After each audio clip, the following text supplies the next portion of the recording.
வணக்கம் நேர்களே, இது ஷர்மிளா டாக்கீஸ். நான் உங்கள் doctor Sharmila. Party with difference அப்படின்னு பேசக்கூடிய பாஜக ஒவ்வொரு மேடையிலையும் பேச்ச ஆரம்பிக்கும் பொழுதே பாரத் மாதா கி ஜெய் அப்படின்னு சொல்லிட்டு தான் ஆரம்பிப்பாங்க. ஆனா உண்மையிலேயே அந்த பாரத் மாதாவுக்கோ இல்ல அந்த பாரத தேசத்தில் வாழக்கூடிய பெண்களுக்கோ இவங்க மரியாதை கொடுக்கறாங்களா, நல்லபடியா பாதுகாக்கிறாங்களா அப்படின்னு கேட்டா அது ஒரு பெரிய கேள்விக்குறி. இந்த கடந்த ஒரு வாரத்துல வந்த செய்திகளை மட்டும் இங்க உங்களுக்கு பதிவு பண்றேன். இது எல்லாமே பாலியல் குற்றங்கள், பாலியல் வழக்குகள்.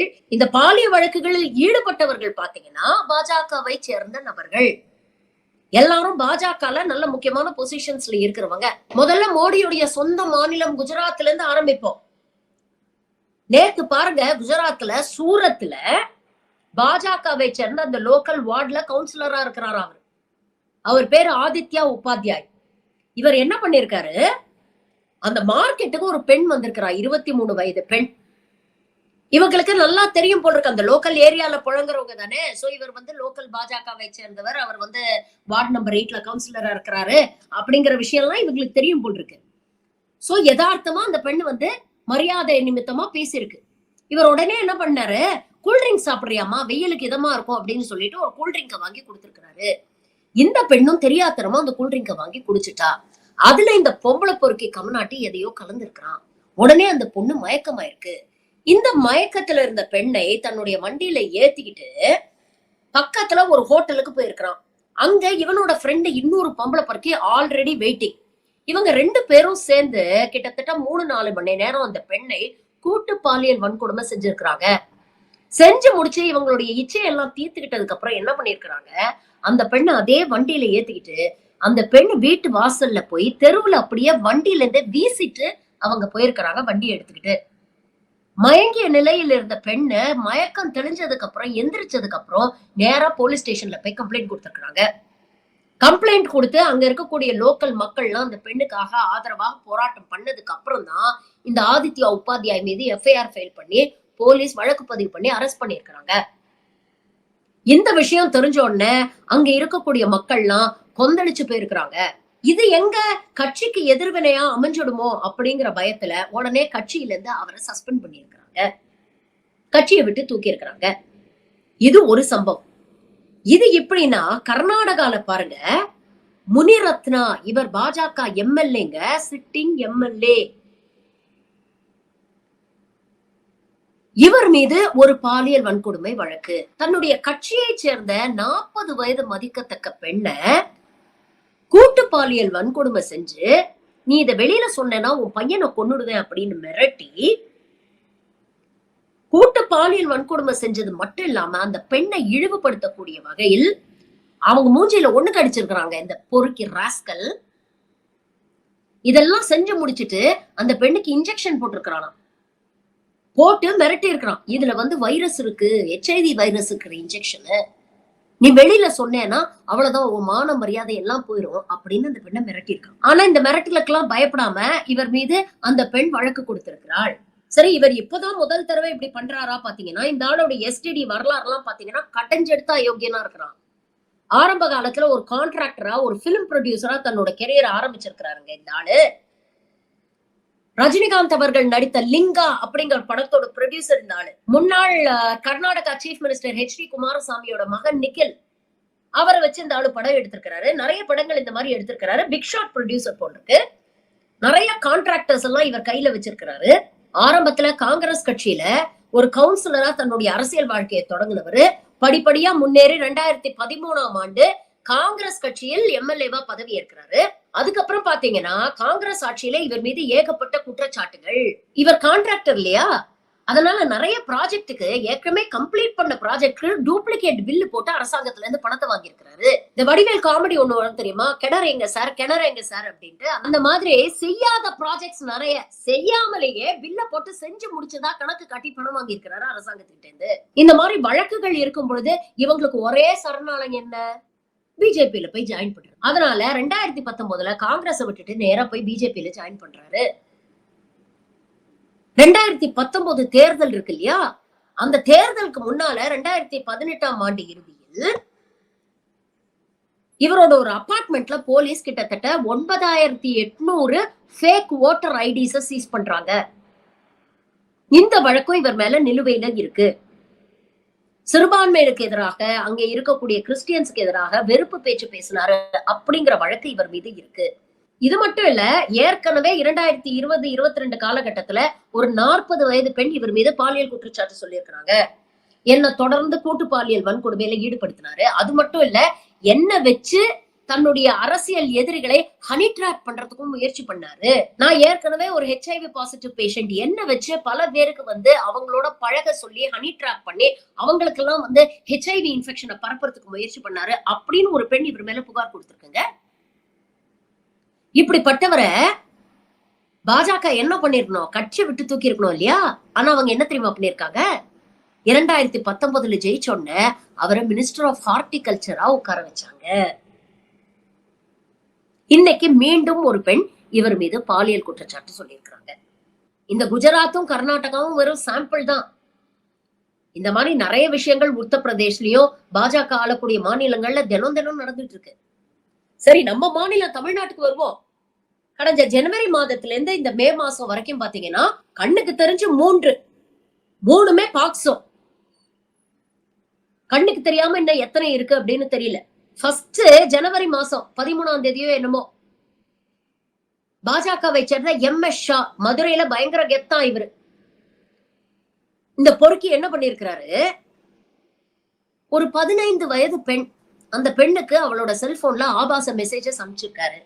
அந்த பெண்ணுடைய தந்தை இந்த மெசேஜஸ் பார்த்ததுக்கு அப்புறம், அந்த பெண்ணை கேள்வி கேட்டதுக்கு அப்புறம் தான் அந்த பெண் சொல்லிருக்கு, இந்த மாதிரி தொடர்ந்து எனக்கு ஆபாச மெசேஜ் எல்லாம் அனுப்பிட்டு இருக்காரு. அது மட்டும் இல்ல, எங்க அம்மாவே என்னை கூப்பிட்டு போய் அந்த ஆள் வீட்டுல விட்டாங்க, அவர் என்ன பாலியல் வன்கொடுமை செஞ்சாரு, இத வெளியில சொல்லிடாத, உனக்கு நான் 2 வீலர் வாங்கி தரேன் அப்படின்னு எனக்கு ஆசை வார்த்தை காட்டினாரு அப்படின்னு அந்த பொண்ணு சொல்லியிருக்கு. இந்த விஷயம் உண்மை அந்த தந்தைக்கு தெரிய வந்தோடனே அந்த அம்மா மேலையும் இந்த போர்கி மேலையும் போலீஸ்ல கம்ப்ளைண்ட் கொடுத்திருக்காரு. இன்னைக்கு பாக்ஸோல அரெஸ்ட் பண்ணி உள்ள வச்சிருக்காங்க.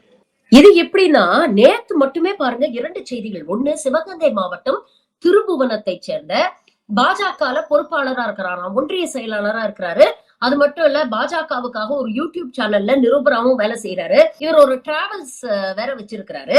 இவருடைய பேர் வந்து ராஜ்குமார். வயது 45 ஆகுது. கல்யாணம் ஆகி 2 ஆம்பளை பிள்ளைங்க இருக்கு. இந்த ஆளுடைய வேன்ல போகக்கூடிய ஒரு 10ஆம் கிளாஸ் படிக்கிற பொண்ணு, 14, 15 வயசுதான் இருக்கும். அந்த பெண் கிட்ட இந்த பொறுக்கி தப்பா நடந்துக்க முயற்சி பண்ணியிருக்கிறாரு. உடனே அந்த பொண்ணு வீட்டுல போய் கம்ப்ளைண்ட் பண்ணிருக்கு.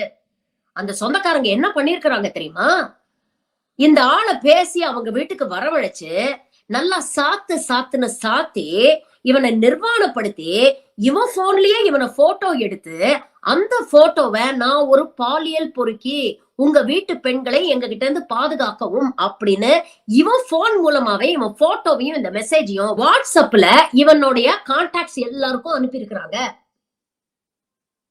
அனுப்பிட்டு இந்த ஆள் போனை சுவிட்ச் ஆஃப் பண்ணிட்டு இவனை கொண்டு போய் இறக்கி விட்டுட்டாங்க, போனை கொடுக்காம. உடனே வாட்ஸ்அப்ல தீயா பரவுது இந்த போட்டோவும் மெசேஜும். பல பேர் அதிர்ச்சி அடைகிறாங்க. இந்த தகவல் போலீஸுக்கு போனதும் சம்பந்தப்பட்ட அந்த பெண்ணுடைய வீட்டுல போய் விசாரணை பண்ணி இந்த ஆளை தேடுறாங்க. இந்த ஆளு உடனே தலைமறைவாயிட்டான். சரி, இவன் வீட்டுல இருக்கிறானான்னு போய் பார்த்தா பொண்டாட்டி பிள்ளைங்க யாருமே இல்ல, வீடும் பூட்டி இருக்கான். அதுக்கப்புறம் யாரோ உறவினர் வீட்டுல இந்த ஆளு பதுங்கி இருந்ததை கண்டுபிடிச்சு போலீஸ் அங்க போய் பாக்சோ சட்டத்தின் கீழ் இவனை கைது பண்ணிருக்கிறாங்க. இன்னைக்கு வழக்கு பதிவு செஞ்சிருக்கிறாங்க. சரி, திருபுவனத்துல இப்படின்னா திருவண்ணாமலையில இதை விட மோசம். அங்க இருக்கக்கூடிய பாஜகவுடைய இளைஞர் அணி துணை தலைவராம், இவர் பேரு எழில் இசை. இந்த பொறுக்கி என்ன பண்ணிருக்கு, பசங்களுக்காக கடந்த 8 வருஷமா கராத்தே கிளாஸ் நடத்திட்டு இருக்கிறாரு. கராத்தே எதுக்குங்க கத்துக்கிறாங்க? தற்காப்புக்காக தானே கத்துக்கிறாங்க. அந்த தற்காப்பு கலையை சொல்லிக் கொடுக்கக்கூடிய இந்த பொறுக்கி என்ன பண்ணிருக்கு, கராத்தே கத்துக்க வந்த ஒரு 16 வயசு பொண்ணுக்கு ஆசை வார்த்தை காட்டி உன்னை கல்யாணம் பண்ணிக்கிறேன் அப்படின்னு பொய் சொல்லி பாலியல் வன்கொடுமை செஞ்சு கர்ப்பமும் ஆக்கியிருக்கு. இந்த பொண்ணு பிரெக்னன்ட் ஆன விஷயம் வீட்டுல தெரிஞ்சோடனே ஏதோ காசை கீச கொடுத்து இவங்க வாயை அடைக்க முயற்சி பண்ணிருக்கு. ஆனா அந்த பெண் கடந்த ஏப்ரல் மாதம் அந்த பெண்ணுக்கு குழந்தை பிறந்திருக்கு. குழந்தை பிறக்கிறதுக்காக இந்த பொண்ணு ஆஸ்பத்திரி கூட்டிட்டு போயிருக்காங்க பாருங்க. அப்ப அங்க இருக்கக்கூடிய மருத்துவர்கள் போலீஸ்க்கு தகவல் சொல்லிருக்காங்க, இந்த பொண்ணுக்கு 16 வயசுதான் ஆகுது,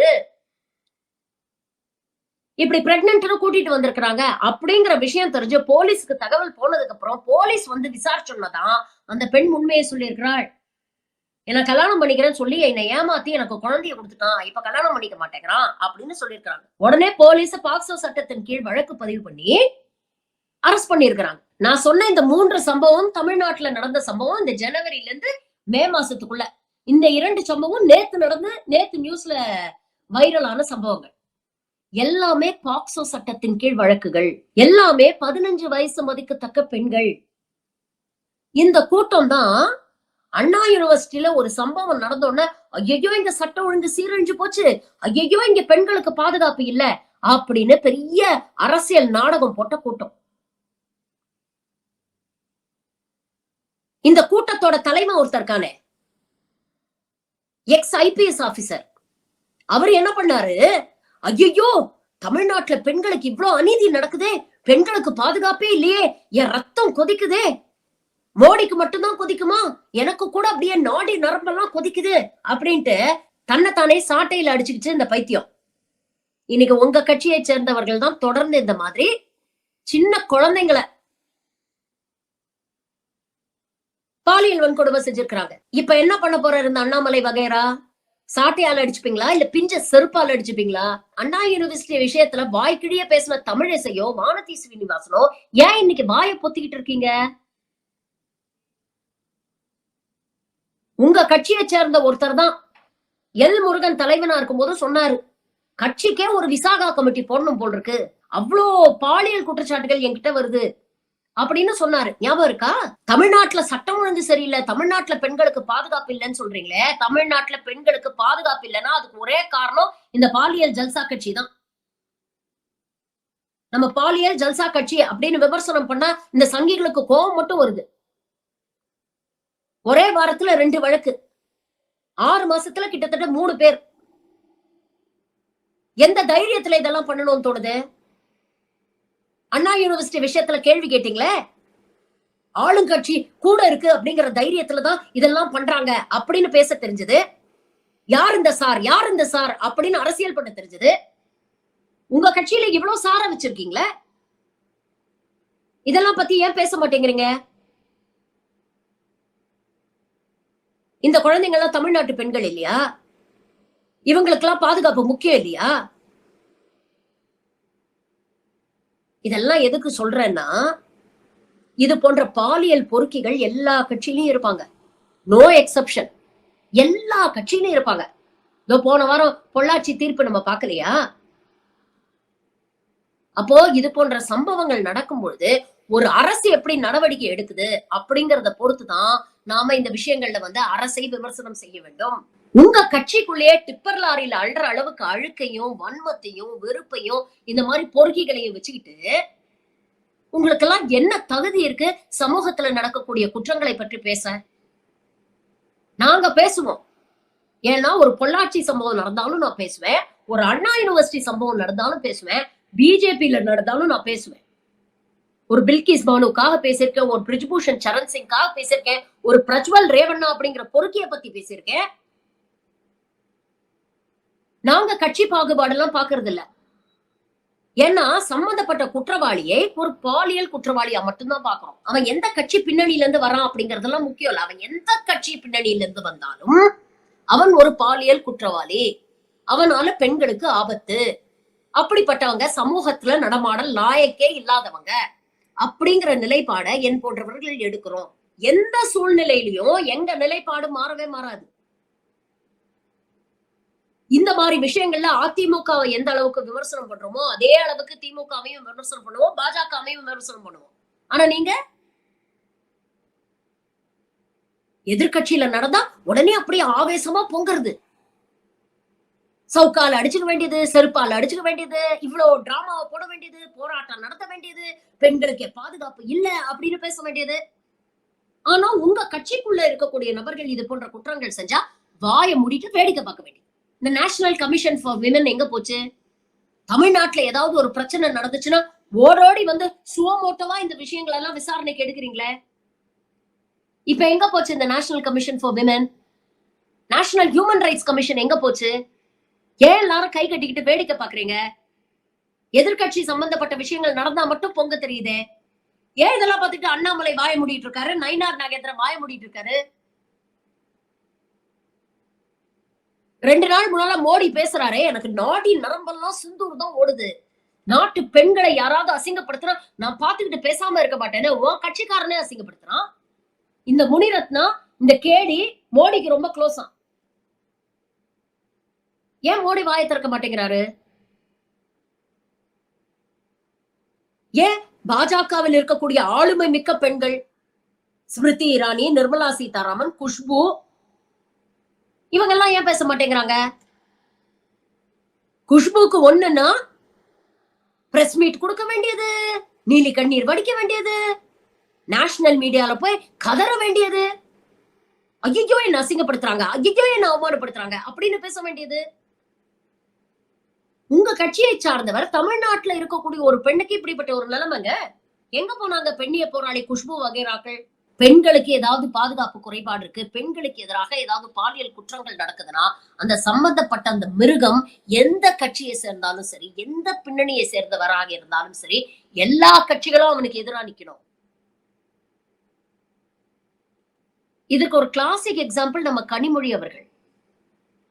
குஷ்புக்கு எதிராக இவர்கள் கட்சியை சேர்ந்த சிவாஜி கிருஷ்ணமூர்த்தி பேசுனதுக்கு அவங்க சமூக வலைதளங்கள்ல குஷ்பு கிட்ட மன்னிப்பு கேட்டு ஒரு பதிவு போடுறாங்க. இப்ப ரீசெண்டா பொன்முடி அவர்கள் பேசுனதுக்கு முதல் கண்டனம் கனிமொழி கிட்ட இருந்து வருது. இது பேசுனது மிகவும் தவறு, வன்மையாக கண்டிக்கத்தக்கது, இதுக்கு நடவடிக்கை எடுக்கணும் அப்படின்னு முதல் குரல் வந்து கனிமொழி கிட்ட இருந்து வந்தது. இது போன்ற பெண்கள் தான் நமக்கு தலைவர்களா தேவை. பெண்களுக்கு எதிராக யார் குற்றம் செஞ்சாலும் அது தன் கட்சிக்காரனாவே இருந்தாலும் நாங்க கேள்வி கேட்போம் அப்படின்னு நிக்கிறாங்க பாத்தீங்களா? இந்த ஆட்டிடியூட் ஏன் வானதி ஸ்ரீனிவாசனோ, தமிழிசைக்கோ, குஷ்பு போன்றவர்களோ வரமாட்டேங்குது? உங்க கட்சியை சேர்ந்த நபர்கள் இது போன்ற குற்றங்கள் செஞ்சா அத வாயை மூடிட்டு நவத்வாரத்தையும் பொத்திக்கிட்டு வேடிக்கை பாக்குறீங்க. இதே எதிர்கட்சி சம்பந்தப்பட்டவர்கள் யாராவது ஒரு சின்ன விஷயம் பண்ணிட்டா கூட உடனே ஸ்டாலின் வந்து மன்னிப்பு கேட்கணும், ஸ்டாலின் பதவியை ராஜினாமா பண்ணணும். இந்த போலி அரசியல் நிலைப்பாட்டை தான் நாங்க விமர்சனம் பண்றோம். என்னைக்கு பெண்களுக்கு எதிராக ஒரு கிரைம் நடக்கும் போது எல்லாரும் ஒரே நிலைப்பாடு எடுக்கிறோமோ, தீவிரவாதத்துக்கு எதிராக எப்படி ஒரே நிலைப்பாடு எடுக்கிறோமோ அதே மாதிரி நிலைப்பாடு பெண்களுக்கு எதிராகவும் நாம எடுக்கணும். அப்படி எடுக்கலன்னா சும்மா பேட்டி பச்சாவ் பேட்டி படாவ், விக்சித் பாரத், நாரி சக்தி, என் நாடி நரம்பெல்லாம் சிந்தூரம் ஓடுது, இப்படிப்பட்ட வெத்து பேச்சுக்கள் பேசி எந்த பிரயோஜனமும் கிடையாது. இதெல்லாம் சும்மா மேடையில உங்களை ஏமாத்துறதுக்காகவும் உங்களை மூளை செலவை செய்யறதுக்காகவும் பேசுற பேச்சுக்கள். உண்மையிலேயே இவர்கள் மூச்சுக்கு 300 தடவை சொல்லக்கூடிய பாரத் மாதா கி ஜெய் அப்படிங்கிற விஷயத்தை இவங்க உண்மையிலேயே உள்வாங்கி இருக்கிறாங்க, நம்புறாங்கன்னா இந்த கூட்டம் பெண்களை மரியாதையாக நடத்தும். பேட்டி பச்சாவ்னு சொல்றாங்கல்ல, இவங்க கிட்ட இருந்தா முதல்ல காப்பாற்ற வேண்டியிருக்கு. ஏன்னா இதுங்க மூலமா தான் இங்க இருக்கக்கூடிய பெண்களுக்கு ஆபத்து வந்துட்டு இருக்கு. இப்ப புரியுதா? பாலியல் ஜல்சா கட்சின்னு ஏன் திரும்ப திரும்ப சொல்றோம்னு?